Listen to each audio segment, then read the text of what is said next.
तो दोस्तों, एक और नया दिन और मैं बलजीत परमार हाजिर हूँ एक नई कहानी लेके मुंबई से। बहुत दिनों से आपसे राब्ता नहीं हो सका। आपको मालूम है कि बहुत बड़े लेवल पे चेंजेस कर रहे हैं। 1 जनवरी मतलब 1 महीने के बाद नए सिरे से आपके सामने रोज़ हाजिर हुआ करेंगे। तब तक बीच बीच में जब कोई मुंबई को लेके बड़ी खबर आती है तो आपसे मुखातिब हो जाते हैं। आज की बड़ी खबर है कि एक बार फिर शिवसेना का एक बड़ा नेता, जो पहले मुख्यमंत्री भी रह सका, कैसे बीजेपी के चक्रव्यूह में फंस गया। कारण वही गलतियां जो एक बार शिवसेना के संस्थापक बाला साहेब ठाकरे ने की थी। उनके बाद उनके बेटे उद्धव ठाकरे ने की। उसकी नाराजगी से एकनाथ शिंदे ने शिवसेना छोड़ी या तोड़ी या बीजेपी ने तोड़वाई। 2.5 साल मुख्यमंत्री बन गए और वह अब वही गलतियां दोहराने जा रहे हैं एकनाथ शिंदे, जिन गलतियों के खिलाफ उन्होंने उद्धव ठाकरे के खिलाफ बगावत की थी। और इसका बहुत बड़ा खमियाजा मुंबई की म्यूनसिपल कॉरपोरेशन की इलेक्शन में भुगतना पड़ सकता है बीजेपी को और एकनाथ शिंदे को। बीजेपी का कोई कसूर नहीं है, उनका तो काम है तोड़ो फोड़ो और राज करो। अगर पार्टी नहीं टूटती तो उसको खरीद लो, बंदों को खरीद लो। और अब आगे भी ये दौर जारी रहेगा। आपको समझाते हैं कि पूरा गणित है क्या। एकनाथ शिंदे ने 2.5 साल में जो काम किया, कहीं ना कहीं आम महाराष्ट्रियन उससे कुछ खुश था, इसमें कोई शक नहीं है। और बीजेपी के साथ मिलके जो इलेक्शन लड़ी उसका फायदा बीजेपी को भी हुआ। और आज बीजेपी को अच्छी सीटें मिल गई, 130 के ऊपर की, तो उनको लगा कि हम तो सबसे बड़ी पार्टी हैं तो मुख्यमंत्री हमारा होना चाहिए। अरे भाई, आज से 2.5 साल पहले भी तो आपके पास सबसे ज़्यादा सीट थी। उस समय आपने एकनाथ शिंदे को मुख्यमंत्री क्यों बनाया? क्योंकि आप शिवसेना को खत्म करना चाहते थे। लेकिन अफसोस बीजेपी को तब हुआ जब एकनाथ शिंदे तो 57 सीट ले गया। अब बीजेपी को खतरा होने लगा कि अगर ये आदमी और 5 साल मुख्यमंत्री रह गया तो बीजेपी की बहुत बुरी हालत हो सकती है महाराष्ट्र में। इसलिए फैसला किया गया कि अब की बार एकनाथ शिंदे को मुख्यमंत्री नहीं बनाया जाएगा। पहली बार ऐसा हुआ है कि एक आदमी जो बड़ी पार्टी को तोड़ के छोड़ के दूसरी तरफ गया, वो अपनी पेरेंट पार्टी से कहीं ज़्यादा सीटें ले गया। ये अजूबा था, या उसके काम करने का तरीका या लोगों में उसकी मकबूलियत, एक मराठा होने का फायदा, बहुत सारे कारण हैं। और अब वो ग्राउंड लेवल पे लोगों से जुड़ा हुआ लीडर है, लोगों के काम की मन की बात करता है। लेकिन अब जब बीजेपी ने एक चक्रव्यूह कस लिया, उसके खिलाफ रच लिया, अब शिंदे को वहां से निकलने का रास्ता नजर नहीं आ रहा। अगर एकनाथ शिंदे पार्टी के अंदर जब उद्धव ठाकरे के साथ था, वहाँ पे ये शोरेज करता कि आप जो कर रहे हो गलत कर रहे हो। बाला साहब हमारे गुरु थे, हमारे संस्थापक थे, उन्होंने पार्टी बनाई, खड़ी की, हमें सबको मौका दिया आगे आने का, आगे लाए, सबको आशीर्वाद दिया। लेकिन आम वर्कर को पार्टी में इंसाफ नहीं मिल रहा। बाला साहब ने सारी उम्र कोई इलेक्शन नहीं लड़ी, लेकिन हिंदुस्तान के बड़े लीडर्स में उनकी शमूलियत होती रही। देश के प्रधानमंत्री भले कोई भी हो, जब मुंबई आते थे तो बाला साहब को मिलने जाते थे। ये उनकी हैसियत थी, उनका रुतबा था, एज फैक्टर भी था, और एक महाराष्ट्र के अनक्राउंड किंग होने का उनको रुतबा प्राप्त था। वाजपेयी हों, जब बड़े लीडर हों, बीजेपी के, दूसरी पार्टी के, शरद पवार हो, कोई भी हो, सब जाते थे मातोश्री उनके दरबार में माथा टेकने के लिए। कारण कुछ भी हो सकता है, लेकिन जब उनको लगा कि आखिरी दिनों में उनकी शिवसेना की बागडोर कौन संभालेगा, खुद तो कभी इलेक्शन लड़ी नहीं, जब लगा तो जाते हुए अपने बेटे उद्धव ठाकरे को अपना उत्तराधिकारी बना गए। जैसे हिंदू अनडिवाइडेड फैमिली होती है, पिता के मरने के बाद बड़े बेटे का वो रुतबा हो जाता है, उसका हक बन जाता है, उसी तरह। लेकिन उससे बाकी जो बड़े नेता थे, जिनकी समाज में, जनता में, काडर में, शिव सैनिकों में बहुत अच्छी पहुंच थी, पकड़ थी, उनको दरकिनार किया गया और एक रिलक्टेंट पॉलिटिशियन उद्धव ठाकरे को उत्तराधिकारी बना दिया गया। कोशिश तो उद्धव ने बहुत की अपने पिता के कर कमलों पे चलने की, लेकिन शायद चल नहीं सका। वो कमियां हैं जो आप बाल ठाकरे के बेटे तो हो सकते हो, लेकिन बाल ठाकरे नहीं हो सकते। ये एक बहुत बड़ा असमंजस का मामला। उसके पहले भी जब बाला साहब जिंदे थे तो थाना का जो उसी तरह का अनक्राउंड किंग था आनंद दिघे, उसको भी इसी बात की नाराजगी थी, लेकिन अपने पूरे समय में बाला साहब ने कभी उसको नीचा नहीं दिखाया और उसने कभी बाला साहब को चैलेंज नहीं किया। एक डिस्टेंस बना के रखा, लेकिन एक दूसरे के पर कतरने की कोशिश नहीं की। बाला साहब ने कभी अनंत दिघे को नीचा नहीं दिखाया, अनंत दिघे ने कभी बाला साहब के खिलाफ नहीं बोला। अपनी अपनी टर्म जो थी उसको संभाल के रखा, लेकिन स्टेट लेवल पे, नेशनल लेवल पे एक आवाज़ बन के साथ खड़े रहे। अनंत दिघे के बाद उनका उत्तराधिकारी बना एकनाथ शिंदे। ग्राउंड लेवल सा है, एक ऑटो रिक्शा ड्राइवर से ऊपर बढ़ते बढ़ते आदमी एमएलए तक पहुंच गया, और उसके बाद उसको लगा कि बाला साहब के बाद शायद हमारे जैसे लोगों को भी कोई हिस्सा मिलेगा सरकार में, पावर में। लेकिन उसके बिल्कुल उलट उद्धव ठाकरे ने अपने बेटे को प्रमोट करना शुरू कर दिया, आदित्य ठाकरे को।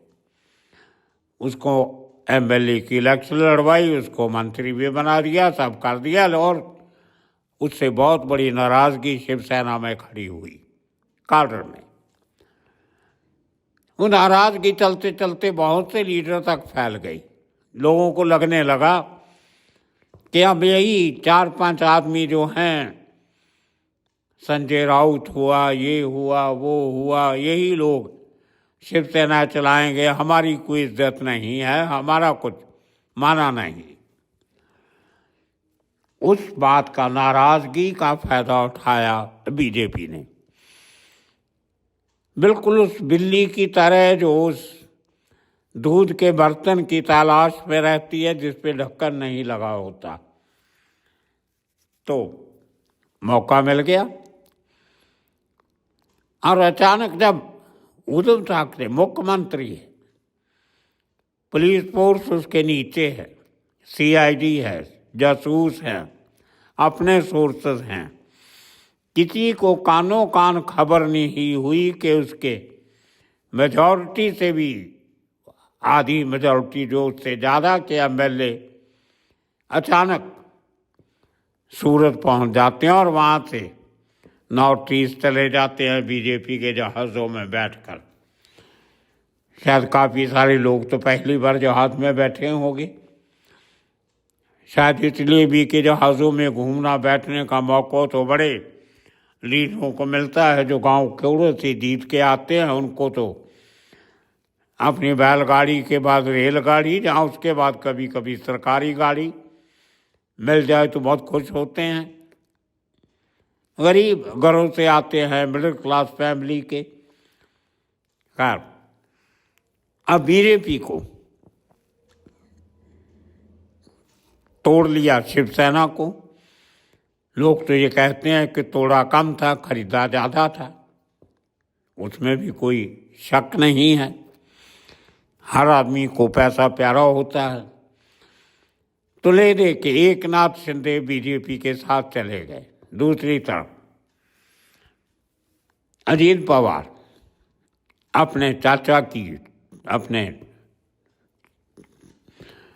अंकल की पार्टी को छोड़ के डिफरेंट पार्टी बना ली, नई एनसीपी। जैसे शिंदे ने नई शिवसेना बनाई, शरद पवार भी उसके पहले कांग्रेस छोड़ के एनसीपी बनाई थी।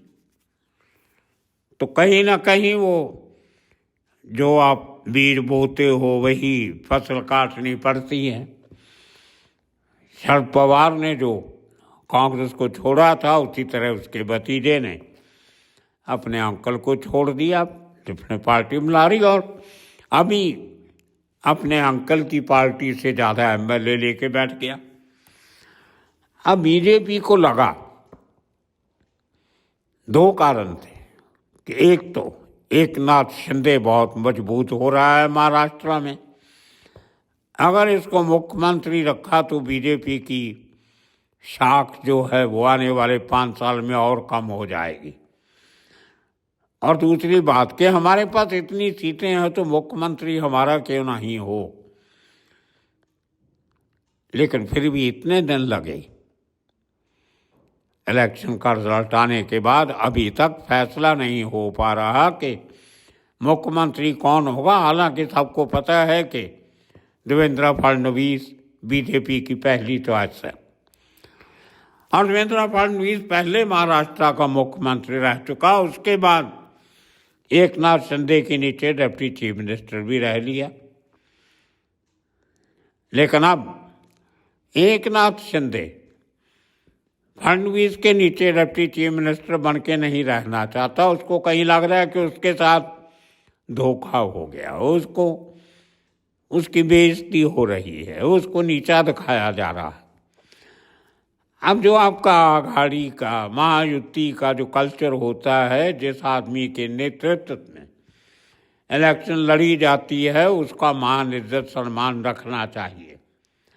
लेकिन बीजेपी ऐसी बातें मानती नहीं है। उनका अपना तरीका है, अपना करैक्टर है उनका एक। अब उनको पता है कि अगर एक नाथ शिंदे छोड़ के चला भी जाए तो भी सरकार बीजेपी की बन जाएगी। तो उनके लिए कोई बड़ा रिस्क नहीं है। एक पेच है इसमें छोटा सा, जो बीजेपी को थोड़ा सा अटक रहा था, लेकिन अभी शायद वो नहीं अटकेगा। वो था कि दिल्ली की सरकार जो बीजेपी की चल रही है उसमें एनडीए के पास 293 सीट है, 472 की, 572 की पार्लियामेंट में। आधा आंकड़ा जो होता है वो 273 का होता है, 442, 542 सीट था, आधा 273 सीट।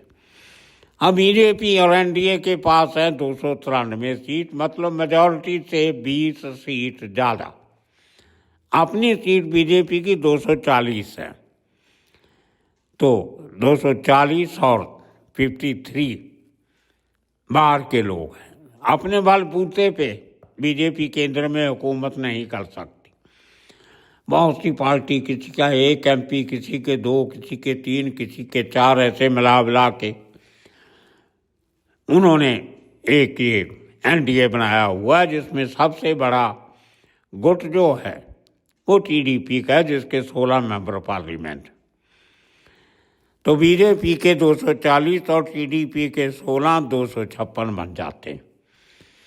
उसके बाद 12 जो MP हैं वो बिहार के मुख्यमंत्री नीतीश कुमार की पार्टी के हैं, 256, 268 बन जाते हैं। उसके साथ जो 7 MP जो हैं वो एकनाथ शिंदे की शिवसेना के, तो 7 MP बहुत बड़ा नंबर है। 293 से अगर 7 छोड़ जाते हैं तो 286 का आंकड़ा रह जाता है। 13 MP ज़्यादा मेजॉरिटी से। उन 13 MP ज़्यादा हैं, उनमें से अगर कल परसों कभी भी तेलुगु देशम पार्टी छोड़ देती है तो 16 MP लेके चली जाती है, तो बीजेपी की सरकार गिर जाएगी। एकनाथ शिंदे को कहीं ऐसा लगा कि दिल्ली की सरकार को बचाने के लिए बीजेपी कभी भी ऐसा कदम नहीं उठाएगी कि मेरे खिलाफ हो जाए, मुझे मुख्यमंत्री बनाना पड़ेगा। लेकिन पिछले कुछ दिनों में एकनाथ शिंदे को बीजेपी के सूत्रों ने इशारा दे दिया कि भाई, अगर हम आपके 40-45 MLA खरीद सकते हैं तो आपके 7 मेंबर पार्लियामेंट भी खरीद सकते हैं। अब यहाँ पे आके एकनाथ शिंदे का खेल बिगड़ जाता है। अब उसको समझ में आया कि बहुत बड़े चक्रव्यूह में फंस गए भैया, निकलें तो कैसे निकलें। अब मुख्यमंत्री रहने के बाद उप मुख्यमंत्री तो बनना नहीं है, तो किया क्या, समझौता क्या हो रहा है। उनका एक बेटा है जो मेंबर पार्लियामेंट है, कहते हैं कि उसको डिप्टी चीफ मिनिस्टर बना दो, उप मुख्यमंत्री बना दो, मैं सरकार में नहीं आऊँगा। अब होगा ये कि एकनाथ शिंदे अपनी MLA की सीट छोड़ देंगे, वहाँ से अपने बेटे को लड़ाएंगे और बेटे की MP की सीट से वो मेंबर पार्लियामेंट बन जाएंगे, दिल्ली चले जाएंगे। क्या होगा, ये सब बातें अंदर खाते चल रही हैं। लेकिन एक बात एकनाथ शिंदे को समझ में आ गई कि बीजेपी अगर एकनाथ शिंदे को खरीद सकती है तो वो उसके मेंबर पार्लियामेंट को भी खरीद सकती। और दूसरा पैंतड़ा बीजेपी का, वो भी एकनाथ शिंदे को बता दिया गया कि भाई, अगर हम आपके 43-45 MLA खरीद सकते हैं तो आपके अभी जो 57 हैं उनमें से 20 भी खरीद सकते हैं। अगर हम आपकी ओरिजिनल शिवसेना तोड़ सकते हैं तो आपकी नई सेना को भी तोड़ सकते हैं। अब इस बात का एहसास एकनाथ शिंदे को हो गया कि किस चक्कर में फंस गया। लेकिन वही गलती कर दी जो जिस गलती के खिलाफ उसने ओरिजिनल शिवसेना से बगावत की थी। उसने ये नहीं कहा कि ठीक है, मैं डिप्टी चीफ मिनिस्टर नहीं बनता हूँ, मेरी पार्टी का number 2 leader so and so, आप उसको डिप्टी चीफ मिनिस्टर बना दीजिए। नहीं, ये नहीं कहा उसने कहा मेरे बेटे को बना दीजिए। मतलब वही परिवारवाद, जिस परिवारवाद के खिलाफ उसने अपनी जन्म से जिस पार्टी के साथ जुड़ा था, उस पार्टी को तोड़ के नई पार्टी बनाई थी, उसी कारण से वो खुद फिर गुलाम हो गए। पुत्र प्रेम, ये बहुत खतरनाक प्रेम है। उसी से ओरिजिनल शिवसेना कमज़ोर हुई और उसी पुत्र प्रेम में अभी फंस गया एकनाथ शिंदे। अब आने वाली मुंबई म्यूनसिपल कॉरपोरेशन जो देश की सबसे अमीर म्यूनसिपल कॉरपोरेशन है, जहाँ पे पिछले कई दशकों से शिवसेना का कब्जा है, उद्धव ठाकरे वाली शिवसेना या बाल ठाकरे वाली शिवसेना।